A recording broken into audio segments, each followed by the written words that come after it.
Here is something nobody in the fitness world wants to admit.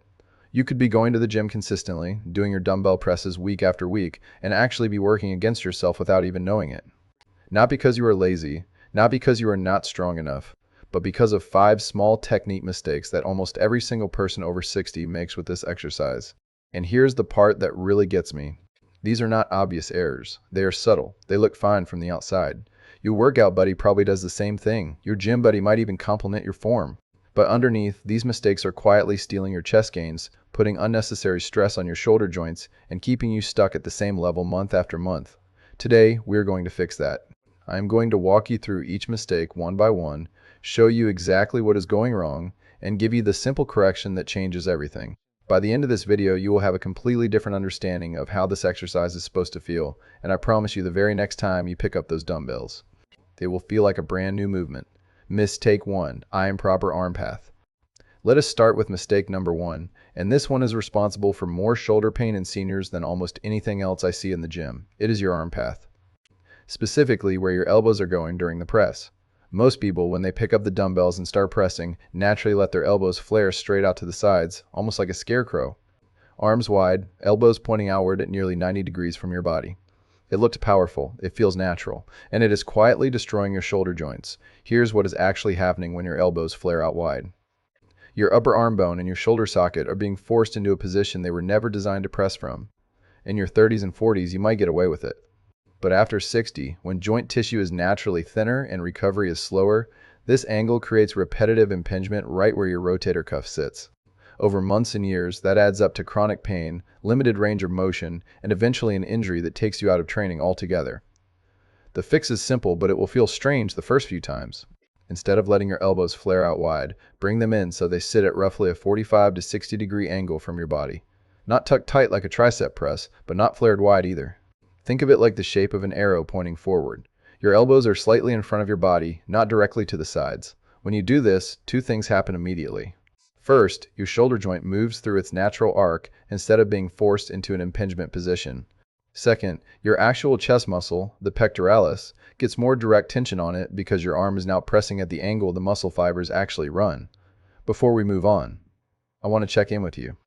If you have ever felt that nagging shoulder ache after a chest workout and you never understood why, type the number 1 in the comments right now.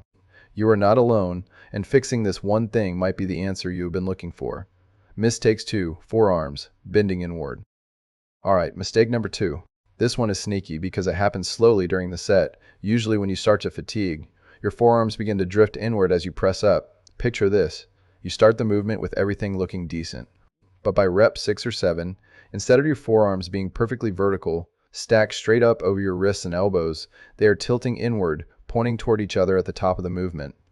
This happens because your chest is tiring and your brain tries to recruit neighboring muscles to help complete the rep. But the problem is that when your forearms tilt inward, you lose the mechanical advantage that makes the press effective. The load shifts away from your chest and onto your wrists, your forearm tendons, and your elbow joints. And for seniors especially, those tendons take much longer to recover than muscle tissue does. The simple correction is a mental cue that works incredibly well. Every rep, think to yourself, forearms like fence posts, straight up, vertical, not tilting, not leaning. Your wrist should be directly above your elbow at every point in the movement. If you look at your forearm from the side at the top of the press, it should look perfectly straight, not angled in either direction. One way to train this pattern before you even touch a dumbbell is to practice the motion with your fists closed and no weight. Lie back, go through the pressing motion, and watch your forearms in a mirror. Make sure they stay vertical the entire time. Once that feels natural, then you pick up the weights. This is one of those corrections that seems small but creates a huge change in where you feel the exercise. Your chest will light up in a completely different way when your forearms are stacked correctly. Mistake 3, rounded shoulders. Number 3, and this one is connected deeply to something that most people over 60 deal with every single day, long before they ever step into a gym. Rounded shoulders. Years of desk work, driving, looking at phones, and just the natural postural changes that come with age mean that most of us carry our shoulders slightly forward. And when we lie down on that bench and grab the dumbbells, we bring those rounded shoulders right into the exercise with us. What that looks like in practice is this. You set up on the bench, grab the dumbbells, and as you lower them, your shoulders roll forward and come up off the bench.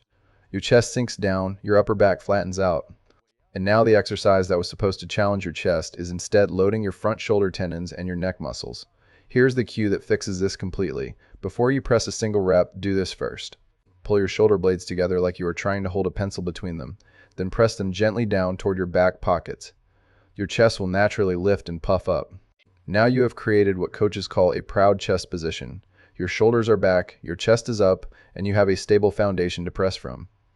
This position protects your shoulder joint, puts your chest muscles in the optimal position to actually do the work, and is much kinder to your spine and neck throughout the movement. Keep that proud chest for every single rep. The moment your shoulders start rolling forward, rack the weight and rest. Better to do 8 clean reps than 12 sloppy ones. Quick question for you. Before watching this, did you know about the shoulder blade pinch cue? Type yes in the comments if you have heard of this before, or type no if this is brand new to you. I read every comment and I love knowing where my viewers are starting from. Mistake 4. Incorrect top position. Mistake number 4 is one that most people do not even know is a mistake. In fact, many seniors do it because they have seen younger lifters do it at the gym and just assumed it was correct. I am talking about what happens at the very top of the dumbbell press. Watch almost anyone doing this exercise and you will see the same thing. They press the dumbbells up and then click them together at the top. The dumbbells touch each other right above the center of the chest. And it looks cool, it looks complete. But for most people over 60, it is actually taking tension off the muscle at the exact moment you want it most. Here's the real issue. When you bring the dumbbells together and touch them at the top, your arms are no longer directly over your shoulder joints. They have traveled past that point toward the center of your body. In that position, the chest muscle is no longer under meaningful load because the weight is now being supported by the joint rather than by the muscle fibers. You have, in essence, given your chest a rest right at the peak of the movement. The correct top position is to stop when your arms are straight and the dumbbells are directly above your shoulder joints. Right above the shoulders, not touching together in the middle. At that point, your chest is still engaged, still supporting the load, still working. That is where you want to pause for just a breath, feel the contraction, and then lower the weight back down in a slow, controlled 3-second descent. Another reason this matters enormously for seniors is elbow and wrist joint stress. Clicking the weights together at the top introduces a small, jarring impact through your elbows and wrists on every single rep. Over a full workout, that is hundreds of small impacts on joints that deserve to be protected, not repeatedly jolted. Stop short, stop over the shoulders, feel the difference immediately. Mistake 5, no bench angle verity. And now we arrive at mistake number 5. This is the one that has been quietly limiting your chest development more than all the others combined, and it is the simplest to fix once you understand why it matters. You have been pressing at the same angle every single time. Your chest is not one flat slab of muscle. It has an upper portion, a mid portion, and a lower portion, and each of those areas requires a slightly different pressing angle to be properly stimulated. When you always train on a flat bench, you are reaching maybe 60 to 70% of your chest's total muscle fibers. The rest are watching from the sidelines every single workout. The solution is bench angle variety, and it does not require a complicated program overhaul. You need 3 angles in your training across the week. Flat dumbbell press for the overall mid-chest and total chest thickness. Incline dumbbell press at just 15 to 30 degrees, not 45 degrees, which becomes more of a shoulder exercise, for the upper chest and that fullness near your collarbone. And a slight decline dumbbell press for the lower chest fibers that create definition and that full rounded look when you stand upright. For seniors, I want to be especially clear about the incline angle. Keep it modest. A 15 to 30 degree incline is enough to shift the focus upward. The moment that bench goes past 30 degrees, it stops being a chest exercise and starts becoming a front shoulder exercise, which is the last thing most of us need more of. You do not have to do all 3 angles in one session. Rotate them, flat press this week, incline next session, slight decline the time after that. Over a month, your entire chest will receive targeted work, and the difference in how it looks and feels will genuinely surprise you. And here is your homework question for today. Which of these 3 angles have you never tried before? Type flat, incline, or decline in the comments below. Your answer helps me create better content for exactly where you are right now in your training. Let us bring this all together because 5 things is a lot to remember, and I want to make sure you walk away with a clear picture. Elbows at 45 to 60 degrees, not flared out wide. Forearms vertical like fence posts on every rep. Shoulder blades pinched back and chest lifted before you press a single rep. Stop at the top when the dumbbells are over your shoulders, not touching in the middle. And rotate your bench angle across your sessions to train your entire chest. None of these require heavier weight. None of them require more sets. They just require better attention to what your body is doing during the movement. And that, more than anything else, is what separates seniors who keep making progress year after year from those who stay stuck. Your joints will thank you, your chest will grow, and you will finally feel this exercise the way it was designed to feel. One last thing before you go.